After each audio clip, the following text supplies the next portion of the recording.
अस्सलाम वालेकुम, मैं हूं एहसन वाहिद। अनवारुल हक काकड़ पाकिस्तान के 8वें निगरान वज़ीर आज़म मुंतखब हो चुके हैं। 3 अहम चीज़ें इनके हवाले से आज मैं आपके सामने रखूंगा। इनका सियासी बैकग्राउंड क्या है, इनका नाम जो है वो किस तरफ से सामने आया है और क्या ये वक्त पर जो है वो इलेक्शन करवा सकेंगे या फिर नहीं। पहले अगर हम इनके सियासी बैकग्राउंड की बात करें तो 2008 में ये मुस्लिम लीग काफ का हिस्सा थे।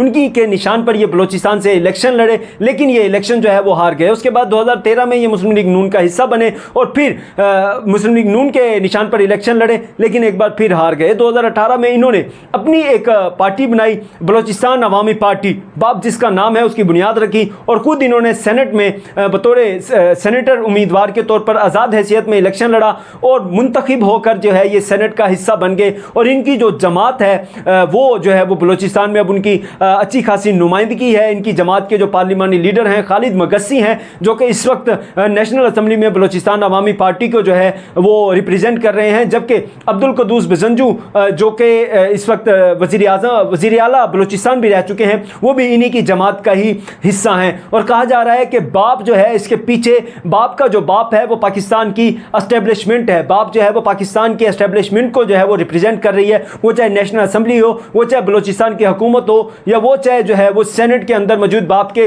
सेनेटर हों। तो अब कहा जा रहा है कि इनका नाम भी जो सामने आया था, इनका नाम भी जो है वो सामने दिया गया था निगरान वज़ीर आज़म के लिए, वो ना ही शहबाज शरीफ की जानिब से दिया गया था, ना ही अपोजिशन लीडर जो कि राजा रियाज रबर स्टैंप अपोजिशन लीडर हैं, वो मुस्लिम लीग नून का हिस्सा है, ना ही उनकी जानिब से दिया गया था। नाम बज़ाहिरी तौर पर तो राजा रियाज ने दिया है और इस पर इत्तफाक किया है मियां मोहम्मद शहबाज शरीफ साहब ने, लेकिन ये नाम जो है वो एक तीसरी कुव्वत, पाकिस्तान की जो ताकतवर तरीन कुव्वत है उसकी जानिब से नाम आया था। एस्टेब्लिशमेंट की तरफ से ये नाम सामने आया था और ये एस्टेब्लिशमेंट के सबसे यूं कह लें कि पसंदीदा उम्मीदवार थे। इससे पहले अगर हम देख लें तो बहुत से साफ़ियों ने बहुत सारे नाम दिए, जिनमें इसाक डार का नाम शामिल था, इसके अलावा जिलानी साहब का नाम शामिल था, हफीज़ शेख का नाम शामिल था और कहा जा रहा था कि कोई टेक्नोक्रेट जो माइशत की समझ बूझ भी रखता हो वो निगरान वज़ीर आज़म के तौर पर आएगा।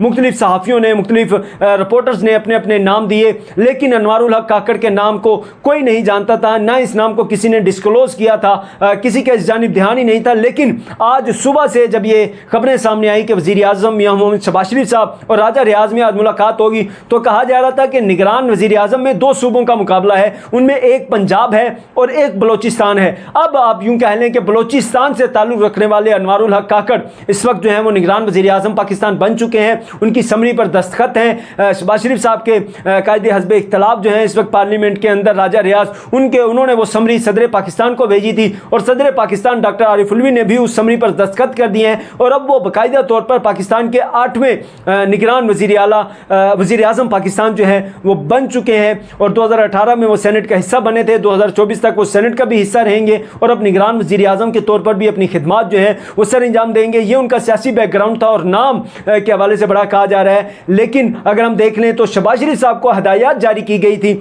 नवाज शरीफ की जानिब से और कहा गया था कि आपने किसी सूरत पंगा नहीं करना एस्टेब्लिशमेंट के साथ निगरान वज़ीर आज़म के नाम पर, क्योंकि अगर आप पंगा करेंगे राजा रियाज नहीं मानेंगे। जब राजा रियाज नहीं मानेंगे तो ये मामला जो है वो अल्टीमेटली इलेक्शन कमीशन में जाएगा और इलेक्शन कमीशन जो है वो उन्हीं की बात मानता है। उसने हमारी ना सुननी है और ना ही उसने कभी सियासतदानों की सुनी है। तो इलेक्शन कमीशन जो है वो उन्हीं की बात मानेगा और फिर उन्हीं का पसंदीदा उम्मीदवार जो है वो उस तरीके से सामने आ जाएगा। तो उससे बेहतर जो है वो आप उन्हीं की बात मान लीजिएगा, जिस शख्स को वो चाहते हैं आप निगरान वज़ीर आज़म के तौर पर जो है वो मुंतखब कर लीजिएगा। और अब जो है यूं ही लग रहा है कि बाप का जो ये नुमाइंदे हैं, बाप पार्टी के नुमाइंदे हैं अनवारुल हक काकड़ साहब, इन्हीं के जो बाप ने है इनका नाम दिया था और अब ये जो है वो पाकिस्तान के 8वें निगरान वज़ीर आज़म पाकिस्तान मुंतखब हो चुके हैं। इसके बाद अब अगला सवाल पैदा होता है, क्या वक्त पर इलेक्शन करवा पाएंगे अनवारुल हक काकड़। अब एक चीज़ जो सामने आ रही है, जो हालात बता रहे हैं, या अनवारुल हक काकड़ का नाम जो है या जो इनकी सियासी वाबस्तगी है या जो इनका पुराना बैकग्राउंड है सियासी, वो तो यही बताता है कि किसी सूरत भी वक्त पर इंतखाबात जो है वो नहीं होंगे। हो सकता है ये निगरान सेटअप 6 महीने चले, हो सकता है ये निगरान सेटअप जो है वो 1 साल तक चले या फिर इससे भी ज़्यादा जो है वो लिंगर ऑन कर सकते सकता है या फिर कोई और कुव्वत भी आ सकती है जो कि पाकिस्तान के इक़्तिदार पर काबिज हो जाए मेरे अजीज़ हमवतनों के नाम से, क्योंकि इस तरह पाकिस्तान में पहले भी बहुत सारे मामलात हो चुके हैं। तो अब निगरान वज़ीर आज़म पाकिस्तान पर यह भारी जिम्मेदारी आयद होती है, क्योंकि इससे पहले कहा जा रहा था कि किसी सियासी शख्स को जो है वो निगरान वज़ीर आज़म होना चाहिए। सियासी शख्सियत तो है लेकिन उन्हें माइशत की शायद इतनी समझ बूझ ना हो, लेकिन वो एक पढ़े लिखे और सुलझे हुए जो है वो पार्लियामेंट में कई बार उनसे हमारा आमना सामना हुआ, पार्लियामेंट की राहदारियों में बड़ी सुलझी हुई गुफ्तगू करते हैं और बड़े ही जो है वो नफीस से इंसान है। अब देखते हैं वो बतौर निगरान वज़ीर आज़म पाकिस्तान अपनी जिम्मेदारियां जो है वो किस तरीके से निभाते हैं।